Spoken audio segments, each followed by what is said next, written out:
Can I go on, Jim? Yes. Yes, please go ahead. Feel free to go forward. Oh, thank you so much, Doug and Nima. For this, it's a wonderful opportunity indeed to discuss about Tanzania and investment. Not Tanzania, I mean, sorry. I'm a Pan-Africanist and a global citizen, sorry to use Tanzania. To discuss about Africa trade and investment, and actually ahead of the important event that we are organizing now in July. Nima, I can't see Monica, so if you have any update, please let me know before She is here. She has joined. I need to be sure. Hey, Dr. Monica, are you in? I am in. Hi, Godfrey. Hi, everyone. Hi, you're very welcome. So I've gotten a text from one of our colleagues saying one of the speakers was also running late. But I think we'll proceed when he comes in. We'll take it from there. And therefore, both of us understand the theme and the purpose of our meeting here. So I'm going to go straight to the agenda. We are talking about the investment forum conference for Global Chamber in Africa and to be held in Dar es Salaam. But this is now specifically to discuss about Africa and Tanzania as a gateway to investment in Africa. And specifically, I want to throw out some few details that as other speakers will come in and enlighten further. So by 2050, this content will be a home of over 2.5 billion people, 16 trillion consumer market, and currently with 1.3 billion, 3 trillion consumer market. So by 2050, this market and population is going to double, which is why now we're going to discuss and having the important forum in the next few months. But again, there are things that are less known, perhaps within or outside Africa, which there are unilateral and multilateral preferential trade agreement that Africa enjoys, which includes with the EU, the Everything But Arms agreement, the UK Developing Country Trading Scheme, and the US with the AGOA. Though in controversial these days, but again, it's an opportunity that has helped also a couple of countries to grow in Africa. And of course, some instruments cut across the whole world as long as it's a developing country. But this conversation is very important to discuss not just about African market, but also the market outside Africa. And therefore, we have seen some few sectors that are driving real economic growth in Africa. You have logistics, pharmaceutical, agribusiness, tourism, and manufacturing. So yeah, so just I wanted to share briefly about that, and with the AFCFTA as a driving force now toward Africa's transformation. So today we have an esteemed panel. We have esteemed panelists who are going to share with us about unleashing Africa's trade and investment potentials. And yeah, so I'm going to allocate 7 minutes to each of the speakers, allow them to introduce themselves, what they do, and where they are. And then they'll go straight to the question. I know we have the questions, and I'll have to confirm if Ms. Ruby is in the room and Dr. Libel, Cliff, and Nye. If Ruby is in the room, please, you can go ahead. Yeah, I'm present. Yes, thank you so much for joining us, and I recall you have the questions, and please enlighten us of what is happening in your zone and the future investment potential that are available. Thank you.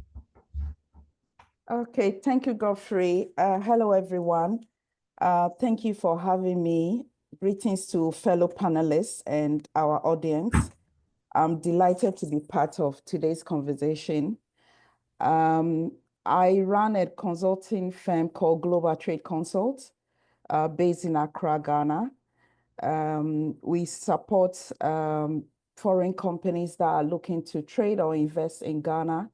We do cover all sectors of the Ghanaian economy, and we basically tailor our services to meet specific needs of our clients. For those of you in the room that do not know where Ghana is located, we are in West Africa and literally in the center of the world.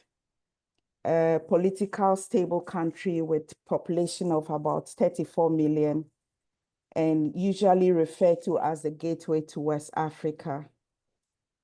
Ghana is an ideal destination for investment in Africa with a welcoming environment, friendly people, and lots of opportunities that you can explore depending on which sectors interest you the most. Ghana indeed is ready to facilitate investments from neighboring countries, and I'm delighted to see colleagues from the region in the room as well.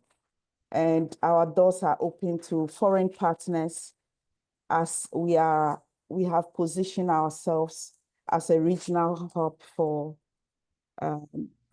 commerce. So I was given the question, what is the top sectors currently driving the economic growth in Ghana? And in answering the question, I will say the service sector, particularly the information and communication and financial services, is a major driver of the economic growth in Ghana. Additionally, the extractive industry, including gold mining, have been key contributors to recent GDP growth. The tourism industry, including accommodation and food services, has also contributed significantly to the country's economy, particularly in recent times where we see our brothers and sisters in the diaspora visiting for pleasure, business, and some of them relocating to Ghana as their new home, as the sector continues to demonstrate its potential as a key driver of growth. The industry sector, I will say, is also showing growth, quite a significant growth at 6.8%, followed by the service sector at 6.1%, and 4.1% for the agricultural sector. With a new government in power, we are seeing significant changes in the economic, as the ultimate goal is of government is to reset Ghana and bring us back on track. I'm sure many of you will have heard in the news that the cedi is doing well against the dollar now, and those who have been holding the dollar are panicking as a result of what is happening in the country currently. So I want to say that Ghana is open for business.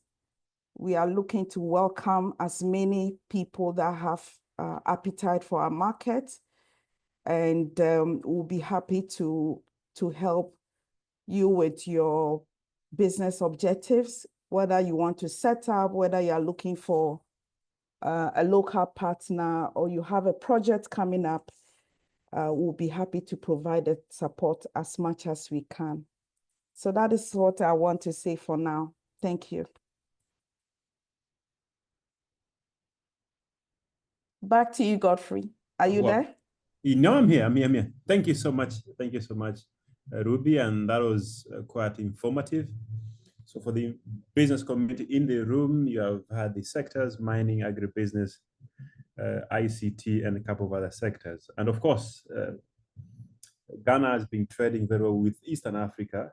We're getting some of our consignments to West Africa through Ghana, and for the Ghanaian market as well. And Ghana is bringing some goods.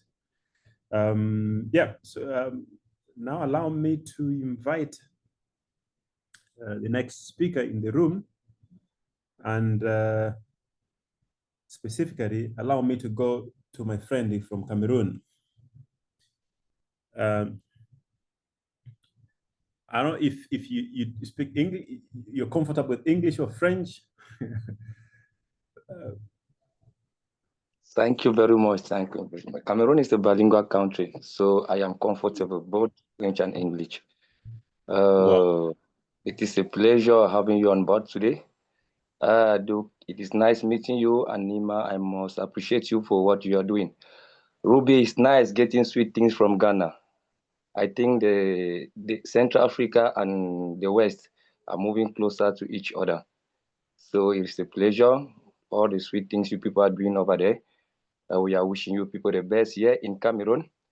As you know, Cameroon is the gateway of Central Africa and Africa in miniature. There is nothing you have anywhere in Africa that you don't have it in Cameroon. Of course, it is a bilingual nature with English and French, and a gateway to most of the landlocked countries in Central Africa. Cameroon, it provides a dynamic market where abundant natural resources and a rich cultural heritage creates fertile ground for growth. Positioned in Central Africa, the country serves as a bridge between regional markets and global trade routes. Known for its suitable political environment and a government committed to economic reform and infrastructural development, Cameroon offers a diverse economy where traditional industries like agriculture, forestry, oil and gas provide strong foundation with significant domestic and export opportunities. The agricultural sector thrives with the production of coffee. You know, coffee is doing well in Cameroon. Cocoa is doing well in Cameroon. Cotton is doing well in the northern section of Cameroon. We have palms that is growing in the southwest region of the country, with bananas that is found in the CDC plantation. Plantation opened since in the days of the Germans, our former colonial masters. We have cassava that is doing perfectly well in the central region, specifically in Yaoundé. Likewise, tropical fruits that enjoy steady global market demand. The oil and gas industries generate substantial revenue and attract international partnerships, creating a solid base for continuous investment in this part of the country or in this part of Africa. Emerging industries such as renewable energy and technology offer exciting opportunities as Cameroon diversifies its economy to support sustainable practices and digital innovation. Additionally, infrastructural development projects are transforming transportation and connectivity, making it easier for businesses to operate and expand within the region. Like I said, Cameroon is the gateway to Central Africa, and in Cameroon, we have two major deep sea ports. We have the Douala deep sea port and the Kribi deep sea port that they link trade along this area. By choosing Cameroon to invest in, you tap into an environment designed to reward forward-thinking initiatives and deliver long-term financial success. To reap into the full benefits of the African Continental Free Trade Area, Cameroon has strengthened its industrial system. This implies not only strengthening the competitiveness of national enterprises, but also developing basic public infrastructure like energy, water resources, transport, housing, telecommunications, and communications, just to mention a few, that we'll be discussing more in Tanzania come July. Given the importance of these projects and the financial needs required to implement them, the Cameroon government generally resorted to two main sources of financing, which was by borrowing through debt or increased taxation. Like for instance, just in 2023 and 2024, the government had to increase the prices of local fuel and gas. This method is no longer effective because the government itself has seen the major challenges, and the government has equally seen that it is not meeting up to its objective. So the Cameroon government has resorted to other new financial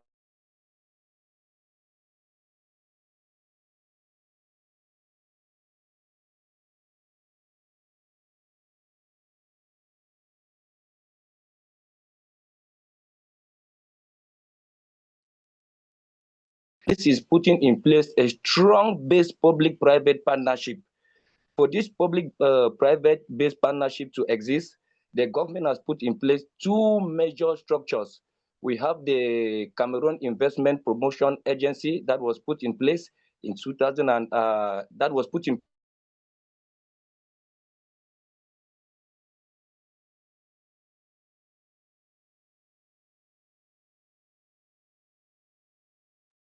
I don't know whether it's just me, but Dr. Lidl's connection is breaking. country. Yeah, it is the Cameroon Investment Promotion Agency that advised you. When you move into the public investment sector, you have the Ministry of Planning and Regional Development. This is the ministry that liaises the public and private the partnerships when it comes in terms of public infrastructural development. So since we don't have much time to discuss today, I believe we are going to meet in Tanzania, and where Cameroon will be presented fully. And if you want to invest in Cameroon, know that you are not only investing in Cameroon, you are investing in the whole of Central Africa. And in Central Africa, Cameroon is the economic hub because Cameroon champions the activities of the economic community of the Central African zone. Likewise, Cameroon is equally a giant factor when it comes in agriculture that is controlling this zone. Thank you very much. Thank you, Dr. Lidl. It's a pleasure to understand now about Cameroon and its role in the Central African region. As much as we had issues at some point to hear you, but I think the message is very clear. Then I think we'll come back to the round of questions later. For the interest of time, allow me to invite Cliff Mboya, if you're already in the room. I know you had mentioned you'd be late for a few minutes. Okay. Actually, I'm around. Hi, everyone. Yes, sir. How is Kenya? Nairobi. Kenya quite well. Sorry, I'll just put my video off so that I'm able to communicate and I'm able to, because the network is a bit unstable here. Yeah. I'm on the road, but I decided to just stop and have this conversation because I think I've been away for too long. My apology to everyone because I've been away. I've been trying to fix some foundation here so that when I'm back, we have some tangible progress in terms of where we are heading and where we are at. So today, discussing this topic, I would like to tackle the topic on strategic partnership and investment readiness that are crucial components for fostering economic and sustainability in Kenya and the broader Africa continent. As you're aware, Kenya is at a strategic time and space where Kenya is now taking shape in terms of putting infrastructure that will promote intra-Africa trade. Just last week, we had the president signing MOUs with the Chinese company that will build a continuous SGR from where it stopped from the previous regime. There was the SGR which was coming from Mombasa port to Naivasha. Naivasha is kind of the middle of part of Kenya going towards the western region. The investors are now looking at putting the SGR from Naivasha port to Malaba border, where Malaba border is now where it meets Uganda, moving forward to southern Sudan. That means the landlocked region of Uganda and lower southern Sudan will be able to have easier transportation of their goods and commodities along that region. And we are looking at a possible improvement of new investors along that new railroad in terms of manufacturers and factories that would be able to be put there. So we are looking at a very robust era for us, where we are saying we are growing. And it's not just only on the infrastructure. We're also seeing the roads are also being created where the roads were smaller. Now we're having strategic partners who are coming to open up the roads for dual or four carryways, so that it will maybe the transport infrastructure will be easy for business and for transportation. So some of these things, as we enjoy them, we are also looking at how will it benefit us as the Global Chamber, and how will it go also Global Chamber members.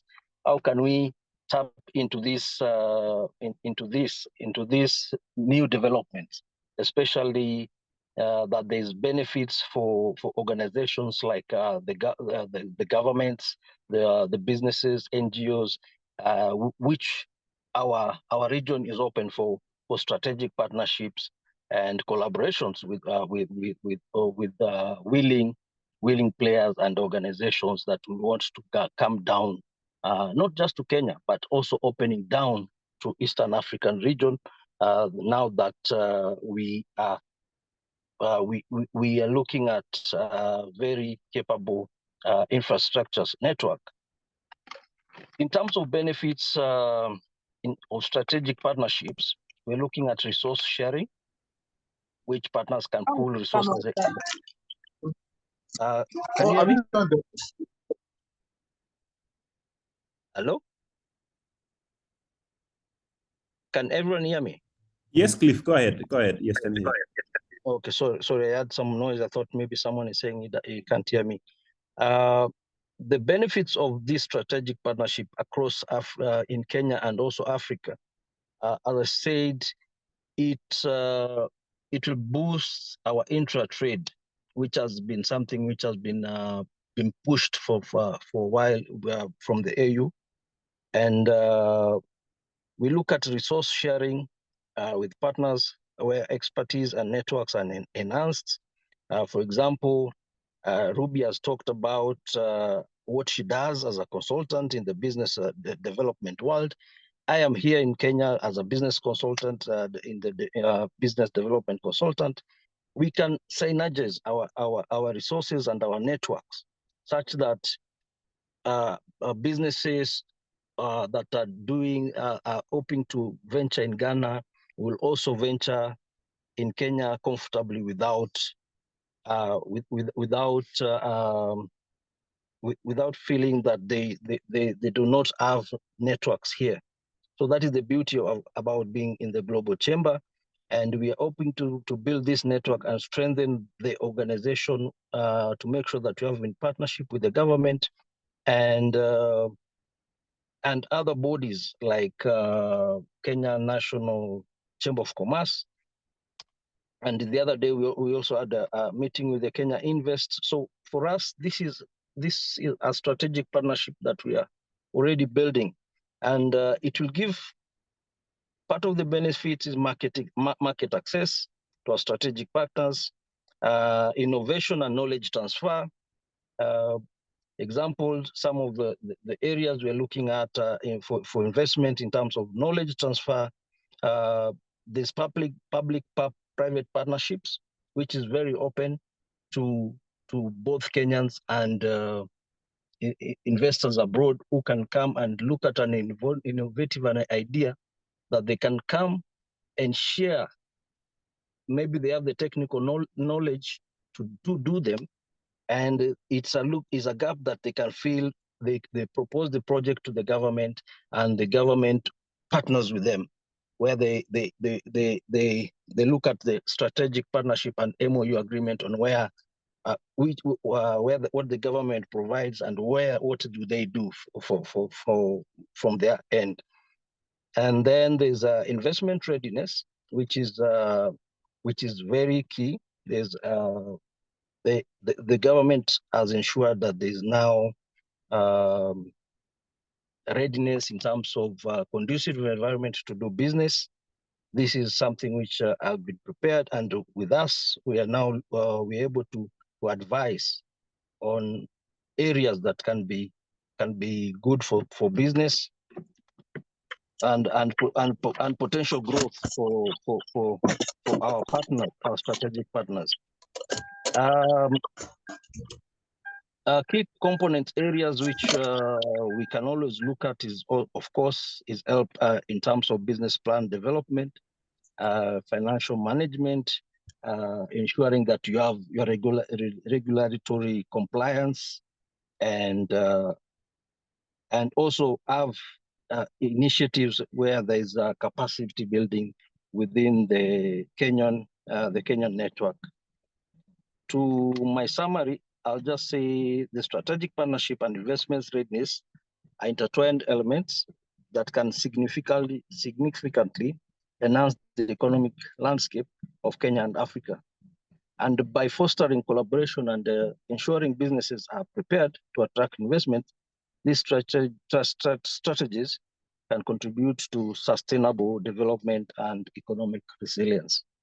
Initiatives both from the public and private are essentially to facilitate this process, and we welcome this, and we encourage this kind of partnership, because again, the public-private partnerships reduces the borrowing of the government, so it reduces the burden of the citizens. So that is why we are promoting the kind of strategies like public partnership. With that, I think I'll leave it at that and say thank you to everyone who's listening, and I'll draw it back to Godfrey Mondi. Thank you very much. Thank you, Cliff. Thank you, Cliff, and thank you for telling us about the lovely country of Kenya, for those who have never been Kenya is one of the powerful economy in East Africa. We agree that. And the infrastructure connection between the country and East Africa is very impressive. You can now move from Dar es Salaam or Mombasa to DRC, from Mombasa to Sudan, and these are wonderful markets and investment opportunities that are available there. Now, last but not least, I had to leave Dr. Monica Hangi to be the last, specifically for two reasons. One, of her rich and extensive regional experience on this subject, trade and investment, but also the organization that she leads, part of this region, has done extensive work on the same subject. So allow me now to invite Dr. Monica and to just highlight some of the generally green investment that are available in the region, but also what needs to be done to further improve the investment and trading environment in the region. Dr. Monica, karibu sana. Thanks. Thank you a lot, Godfrey, for that introduction. So I thought I would put my video on just for a bit, or maybe throughout. Let's see how the bandwidth works with me. But good to be here, to be having the conversation with all of you. And one key thing that has come across as I was listening to the other panelists sharing their experiences, this is just one Africa. That's one thing that I've seen. Most of the opportunities that I'm seeing already in Tanzania, I've heard them as the speaker from Cameroon was speaking, from Ghana was speaking, when Cliff was speaking, from Kenya's perspective. It's the same, I would say, the same efforts, the same opportunities that the governments are trying to do. So this provides or gives us a very wide market in terms of, places and areas and the sectors that we could attract investment and allow growth for through the partnerships that are going to be created. So maybe allow me to start immediately with the investment climate. Then I will just focus on what we have or what we are seeing in Tanzania. And then I'll try and bridge in the regional aspect that comes through it, just to provide a little bit of interest in terms of where these opportunities are and what that all means for an investor who is coming from outside. So one biggest thing is if you look at the location, the geographical location of, I'm seeing someone saying the camera has frozen, so maybe I just put it off. Yeah. So I don't distract. So if you look at the geographical location of Tanzania, it provides and gives us access to a number of critical trade corridors. And these corridors covers and addresses, or more or less gets into a lot of other countries, neighboring countries. We are speaking of 8, but if you look at the networks and the networking that happens from Tanzania through the port of Dar es Salaam and the borders around the country, we have access to so many other countries. And that provides and gives us, that central interest for an investor to come in and want to work or even set a base for their businesses in Tanzania. That could be in any places, but Dar es Salaam is what we refer to as a commercial city because of all the networking, the connections that happen from the city. The other biggest, I would say, process or biggest focus that the government has looked at is improving the service delivery. For years, we've been witnessing a bit of feedback in terms of how it will take you so many days to set up a company, to start a business. In most African countries, but specifically in Tanzania, it would have taken you at least up to 6 months just to set up a company, just because, you don't have a very clear window to know how to start your process. Who is the right person to speak with? Which office? What are the costs, the values that you're supposed to declare as you're setting up the business? So a number of all these things were unknown. But now we are at a place where through our investment center, we've managed to create a digital portal where you're able to apply. First of all, identify where the opportunity is, follow through the process, understanding where in terms of offices where you're supposed to register or submit your credentials. If you want to do a partnership, who are these potential partners that you could collaborate or work with. So all that has been digitized. It is in a system. It makes it easier. It's very clear in terms of the cost that you're supposed to pay. So you're able to sit back and have a clear plan in terms of all that is required before you start the whole process to set up an office or a business in Tanzania. With that, we've also seen quite a bit increase in the use of technology. So with technology, we are seeing an impact in 2 fronts. So this is the savings that we're getting in terms of time and even the cost.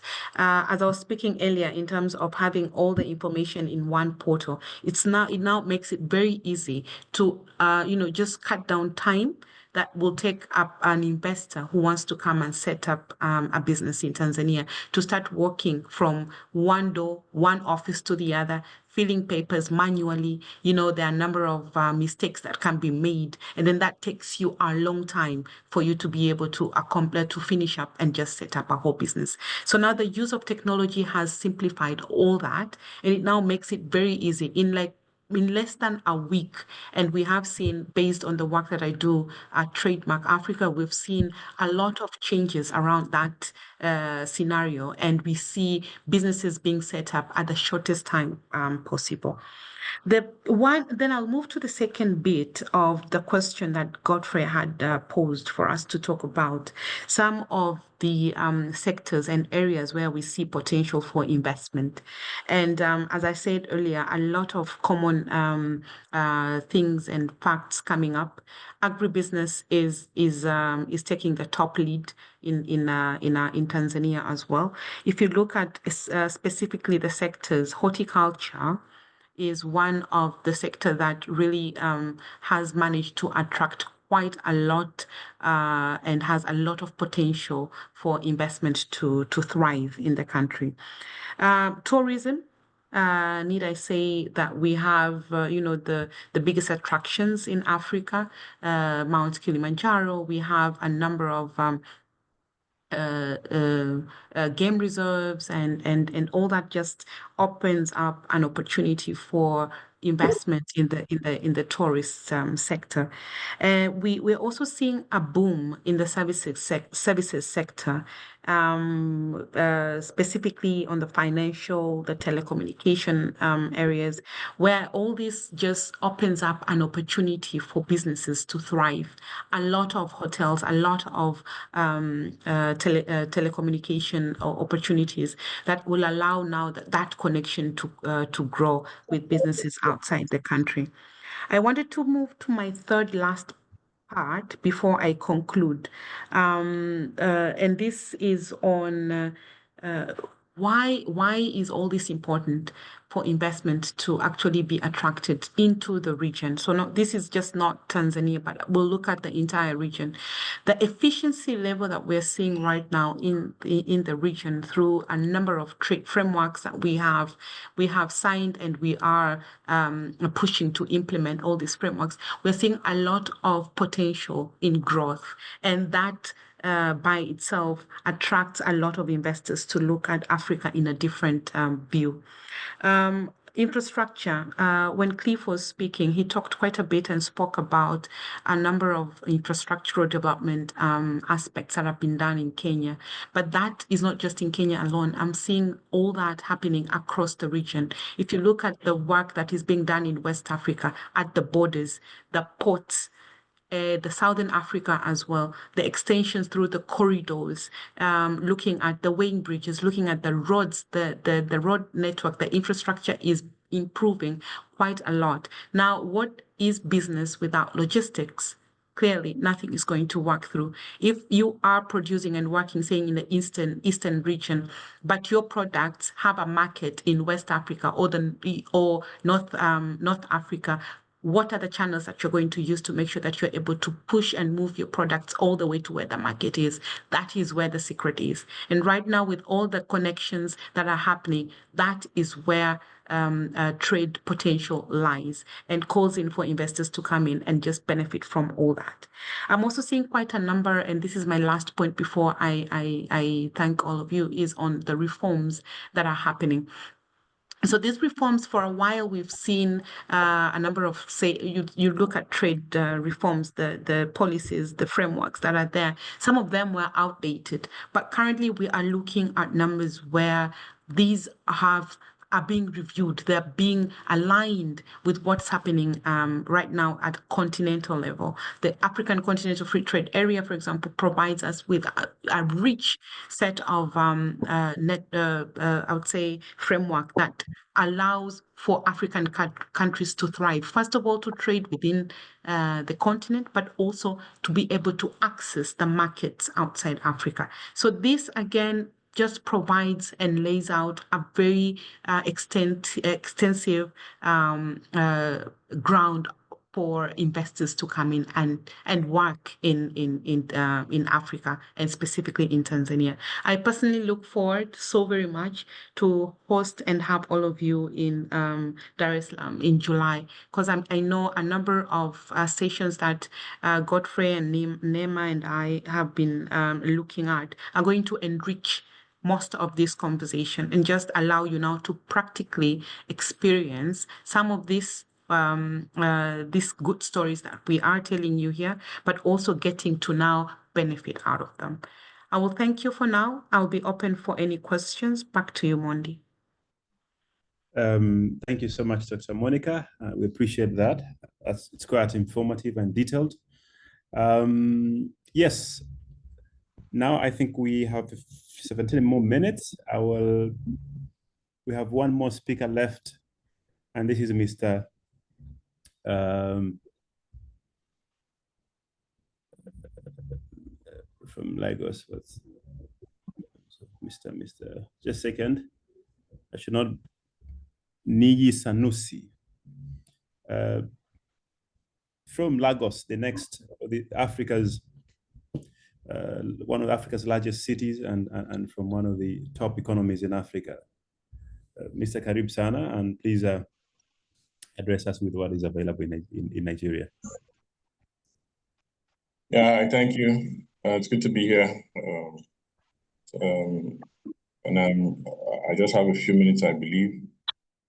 I haven't heard all the speakers. I think we have a lot in common as Africa.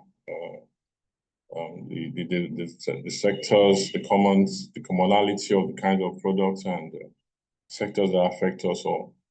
And I think these are opportunities for us to really build bridges. That opportunity has been lacking for quite a while, but I think we're beginning to see little step-by-step bridges coming up. My name is Niyi Sanusi. I'm the advisory board chair for Global Chamber Lagos, Nigeria. Part of what we are doing at the moment, I have someone who's very, very strong as far as being ED is concerned. Her name is Titi. I'm sure we'll meet her all as soon as in due course if you have not met her already. Part of what she's doing is trying to rebuild the chapter with my support, and hopefully we'll get quite a number of things ongoing in the nearest future. One of those is the Global Investment Summit that's coming up in Abuja in July 21st and 22nd. I believe the Global Chamber is part of the anchor sponsors for that. You'll be hearing more about that in due course. On my part, I'm a lawyer. I'm a commercial corporate lawyer in Lagos, Nigeria. But by virtue of my role as a lawyer, I also have a very extensive, fairly extensive network across the continent. And so this is part of what I'm doing to help build bridges across the professional arm of the continent. We have the African Continental Legal Alliance team. We are spread into Kenya, Tanzania, Ethiopia, and quite a number of the SADC countries. In fact, we have colleagues, lawyers who are the bulk of our members come from that region: Lesotho, South Africa, as I mentioned, Tanzania, of course, Mozambique, and a few others. So we are trying to do our part to build bridges across the continent, especially also in view of the Africa Continental Free Trade Agreement. This is going to attempt to unite the continent on an economic level. Of course, there are hitches, and these are early days. We don't expect it to be perfect at one go, but we will be playing our role as lawyers and also with our colleagues at the Global Chamber. I think that's it for me on that.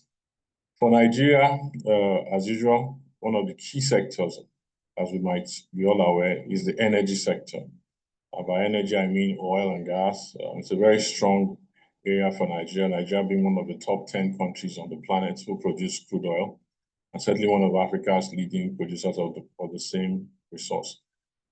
We now have one of the world's largest refineries on stream. It's privately owned by the Dangote Group, and it's producing about 650,000 barrels of refined product per day. A number of refineries are also coming on stream. They'll be coming on stream in the next few years. But the Dangote refinery gives us a perspective as to how things are going to evolve in Nigeria. Nigeria used to be a net importer of even refined oil. And in the process, a lot of our foreign exchange was spent outside the continent. But now the bulk of that foreign exchange is being spent locally. And you can imagine the ripple effect that will have on the economy.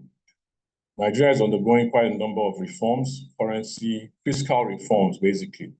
Whereas in this case, you have just currency, basically, become basically unified. I don't want to go into what that means, but in the past, the government could practically regulate what the currency takes. But that's on the market. It's basically free market determined. And that's helping the country, but at the same time, it's not helping quite a number of the people on the ground. I expect that over time, we'll see the effect on the streets, but at the moment, macro level, I think it's bearing good fruit. One of the fruits we've seen that's born in the past few days is one that's been recognized by the IMF. The IMF just notified Nigeria that it's no longer one of its debtor nations. And for an African country, that's a very huge boost. So Nigeria is off the IMF debtors list at the moment. Of course, there are still commitments in terms of special drawing rights and so forth. So, but those are comparatively little when you look at the overall picture. So on that front, I think Nigeria is going to get it right. As I said, it's not the easiest of times for many Nigerians. The inflationary pressures are also there, very high inflation. But I think as we see good impact on the macroeconomic level, it will trickle down to the micro level, and then effectively inflationary pressures will gradually come down. Beyond that, Nigeria is always a good spot for fintech. We have a very robust ICT sector. AI is coming on stream in quite a number of areas now. I personally am involved in AI training for youth in Nigeria, and that's going to become something much more robust over time, for Nigeria at least. We're also looking at edutech. Of course, that's a huge springboard in Nigeria at the moment. We're looking at quite a number of areas over time, but as I said, the reforms, as they take effect, the glow about Nigeria will begin to show.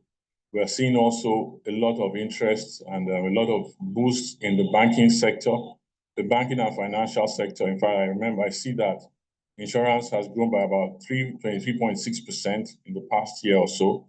We are seeing Nigerian banks take over a number of other banks across the continent, and that's a significant development with respect to the African continental free trade zone intentions. There are a lot of other possibilities and other things that I could talk about. I could just mention a few. Entertainment, Nigeria, we all know, I mean, at least those of us who are aware know about Nollywood and perhaps our entertainment and other areas when it comes to music and so on. Those are areas that are very good for investment. Collaborations with international groups will be very, very welcome across this space. So I think I'll leave it here for now in order to not overrun my time. I thank you very much for this opportunity. See you soon. Thank you so much, Sanusi, and that's a wonderful description of Nigeria and its contribution in the continent. And Nigeria recently launched 2 large factories in Africa, tomato paste and crude oil processing plant. And therefore, for the interest of time, we have only 10 minutes. So if you have any pressing question to any of the speaker, please shout it out, and we could discuss that in the next 6 to 8 minutes or so. And then I'll invite Doug to close. So you have any question, please raise up your hand and go ahead. Or comment. Again, it's fine.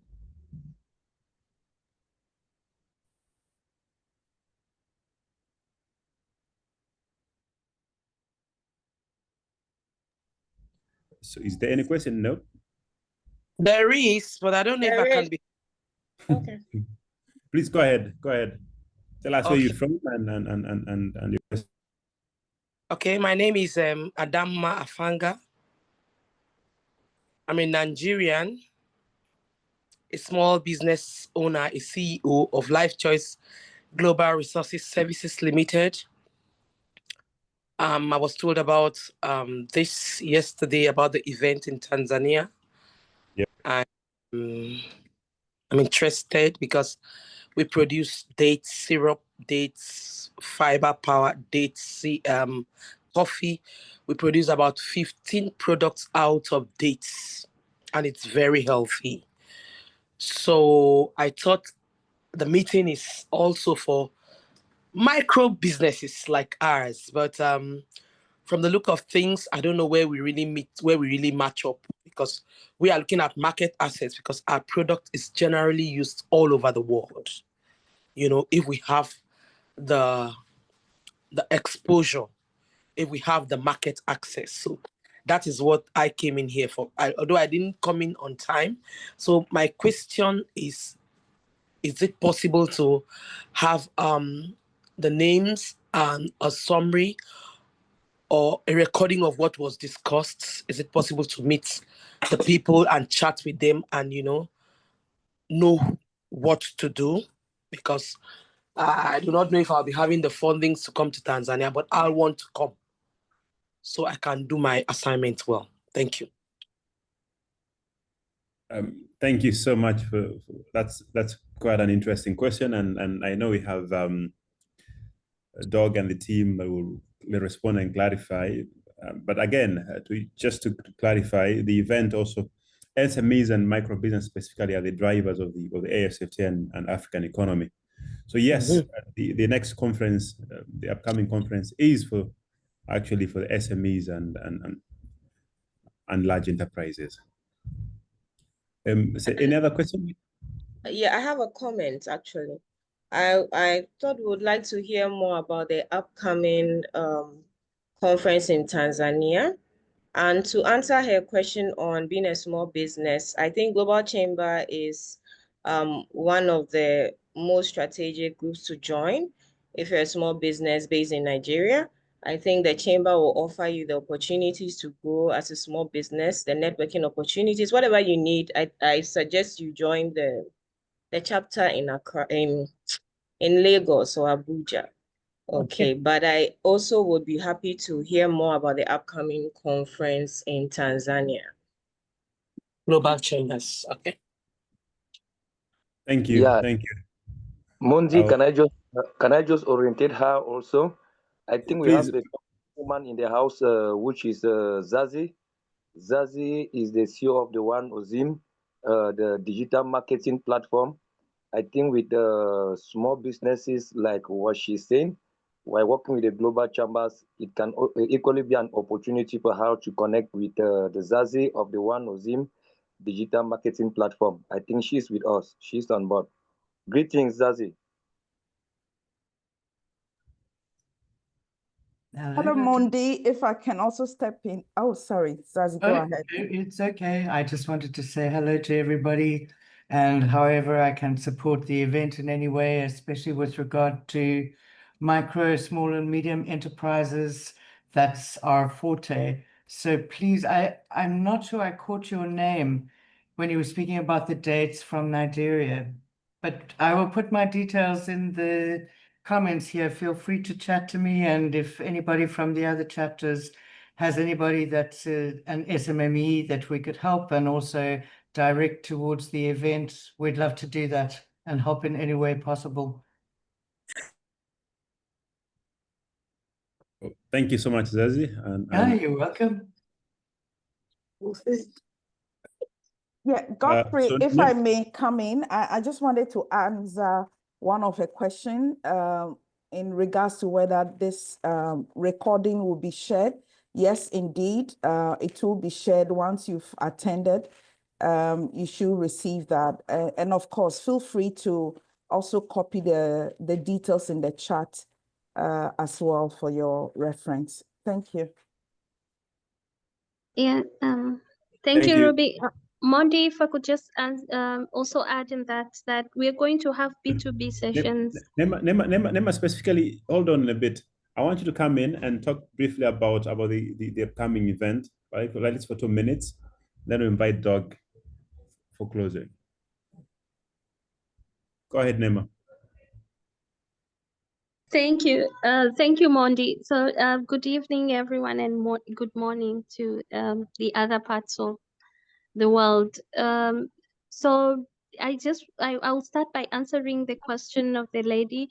Thank you very much, for your help. We need to I just wanted to add that we're also going to have B2B sessions during the event. So this is the area where you can Global Chamber and every executive who is here from Africa, we are standing as the bridge between Africa and access to international markets, but also not only to international markets, but also within intra-Africa trade. So this is the place to, July will be your place to be, because there will be a lot of sessions that will lead you to access to markets. Now going back to the event, we are going to have an event July 9th to 11th, and the President of United Republic of Tanzania will be our guest of honor. And we are also hosting with other we are hosting with the Ministry of Industry and Trade and other sectors in Tanzania.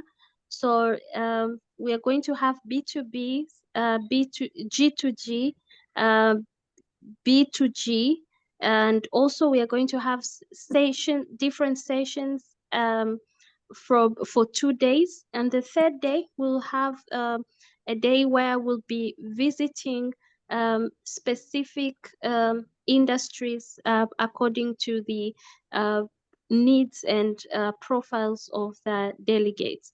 So I welcome you all. I've put my contacts in the chat box. Please look, and I've seen Jem. Jem has also shared some of the links that you could go through to get updates for the event. From next week, everything will be loaded that you can sign in and register for the event in July. I'd like to welcome you all. We are ready, as Monica has already said, that we have put very interesting sessions and interactions that we know that when you step foot in July, your business will never be the same. And the cause of Africa will also be in another, we will have the Africa we want, just as we are pushing the Agenda 2063. Thank you. Thank you, Nima. Again, you deserve an AU chairmanship. So now I'll, in closing, we have, I want to thank again the speakers. Thank you so much for your time and insight. I'm sure everybody in this session had a quite enjoyable moment. So Ruby, thank you so much, Dr. Libel, Cliff, Dr. Monica, and Mr. Sanus. The upcoming event is a great event. It's going to open Africa investments, but also, excuse me, unlock what is yet to be tapped, especially when it comes to trading with the global markets, European Union, the UK, the US, Canada, Asian markets, and so on and so forth.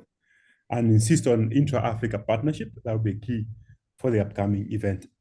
Excuse me. So Doug, you're very welcome for your closing. Thank you, Godfrey, for moderating today, and thank you all, to all the speakers, Ruby and Dr. Kelly and Cliff and Monica and Nihi. Thank you so much for sharing the opportunity, just a glimpse of the opportunity, really, because my own belief is that Africa is the place to invest, is the place to be involved.